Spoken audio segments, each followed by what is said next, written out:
Assalamualaikum warahmatullahi wabarakatuh. Kami dari kelompok 2 akan memaparkan hasil diskusi mengenai hubungan konseling dan penyuluhan Islam.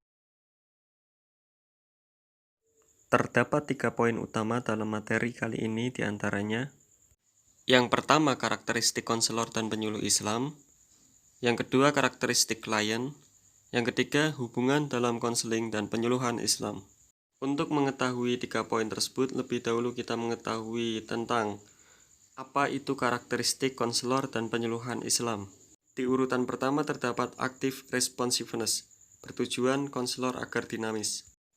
Kemudian pemahaman diri, bertujuan agar konselor sadar dan menyadari keadaan klien.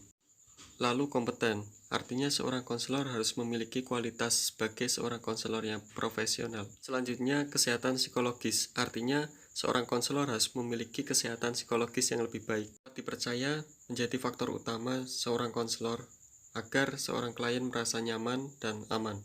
Kemudian jujur akan menimbulkan hubungan chemistry antara konselor dan klien.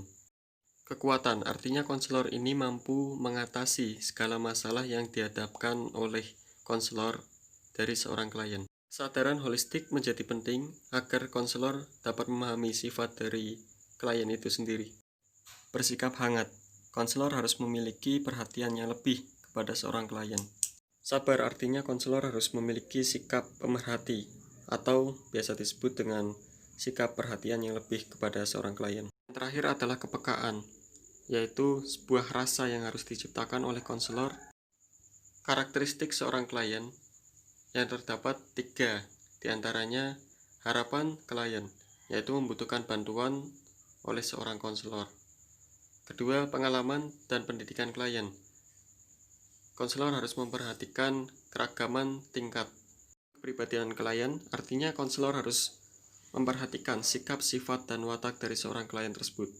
Dan dari ketiga karakteristik klien tersebut akan menimbulkan atau memunculkan ragam jenis klien, diantaranya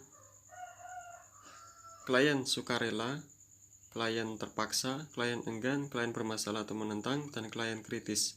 Dalam konseling, menurut Schachter dan Stone, yaitu interaksi seseorang dengan orang lain yang dapat menunjang dan memudahkan secara positif bagi perbaikan orang tersebut, yang akan memunculkan hubungan yang bisa dipelihara, diantaranya kehangatan, yang akan dibangun oleh seorang konselor untuk membangun situasi di dalam sebuah konseling. Kedua, hubungan empati, yang akan dibangun oleh seorang konselor agar konselor itu memiliki kepekaan yang tinggi terhadap keadaan dari seorang klien. Selain itu, konselor juga sebagai fasilitator. Artinya konselor itu sendiri memiliki sikap dan sifat sebagai seorang yang harus memandu acara, harus memiliki sebuah tatanan aturan dalam membangun situasi kondisi yang ada pada konseling. Terdapat 4 hal yang harus dimiliki oleh seorang konselor menjadi seorang fasilitator, yaitu kongruensi. Konselor harus memiliki sikap nyaman dan aman sehingga klien dengan senang hati dan secara terbuka mengutarakan masalahnya. Yang kedua, penghargaan positif tanpa syarat. Artinya, seorang konselor memberikan konseling tanpa membedakan antara klien satu dengan klien yang lain. Yang ketiga, yaitu pemahaman secara empati. Artinya, seorang konselor memahami sudut pandang klien pada saat mengutarakan masalah, sehingga timbul rasa empati seorang konselor terhadap seorang klien. Yang keempat, kesadaran budaya. Artinya, seorang konselor mampu memberikan dorongan motivasi sesuai karakter dan tujuan klien. Sekian pemaparan dari kelompok kami. Wassalamualaikum warahmatullahi wabarakatuh.